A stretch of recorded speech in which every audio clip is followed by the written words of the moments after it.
Sewaktu kecil, saya sering diceritakan oleh para pini sepuh, para mbah-mbah saya bahwa Indonesia suatu hari nanti akan menjadi negara yang sangat makmur. Hal ini adalah bagian dari banyak nubuah. Nubuah adalah sesuatu kejadian yang meramalkan masa yang akan datang tentang bangsa Indonesia. Sama seperti Rasulullah Muhammad SAW sewaktu menggantikan nama kota kecil yang namanya Yastrib, yang penduduknya sebagian besar buta huruf, di mana dia menyatakan suatu hari nanti kota ini akan menerangi dunia. Dan beliau mengawalinya dengan mengubah nama kota tersebut menjadi Madinah Al-Munawwaroh atau kota yang bercahaya. Menjadi kota ilmu, menjadi kota agama, menjadi kota pembawa penerangan. Itu adalah nubuah yang Rasulullah hadirkan untuk penduduk Yastrib dan untuk dunia. Di Indonesia, dalam narasi Prabu Jayabaya mengatakan juga hal yang sama. Indonesia akan menjadi negara makmur, Kertora Harjo atau sejahtera, ijo royo-royo, ketika semuanya tentram dan tertata. Bagaimana menatanya? Maka ada 4 hal yang menjadi ciri awal kemakmuran Indonesia. Prabu Jayabaya menyatakan, 1.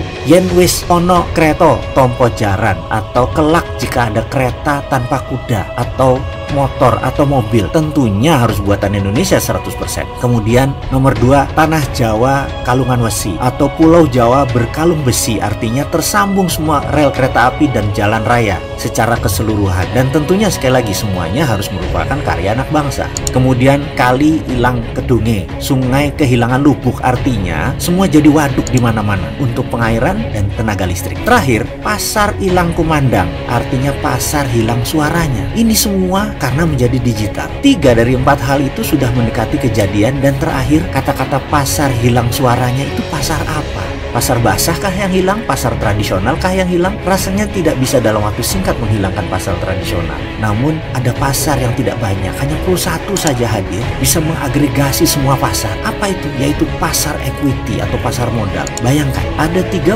juta UKM di Indonesia yang memerlukan modal, dan ada 50 juta individual investor yang kecil-kecil yang memerlukan pasar UKM tersebut. Apa yang terjadi kalau yang dimaksud Prabu Jayabaya adalah pasar equity untuk UKM? Ini adalah pasar yang dahsyat karena menghubungkan dan menggabungkan 60% komunitas di bawah bergandengan tangan menyelesaikan masalah keuangan, baik keuangan UKM dan keuangan individu. Ini bukan pinjaman berbasis bunga. Pasar equity adalah pasar pembiayaan berbasis bagi hasil. Jauh lebih besar untungnya dari bunga deposito, jauh lebih menguntungkan karena investasi langsung.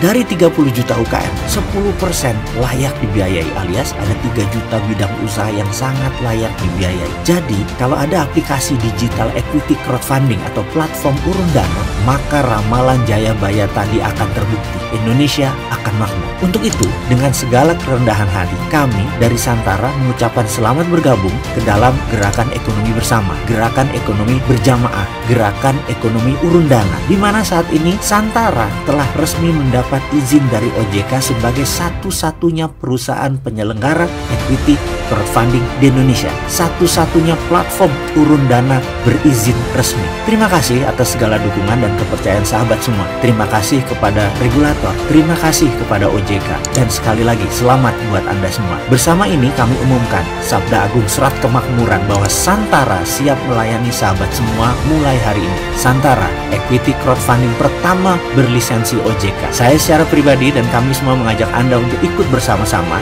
naik kapal kami, bergabung dalam rencana men-skill up ekonomi Indonesia. Klik santara.co.id.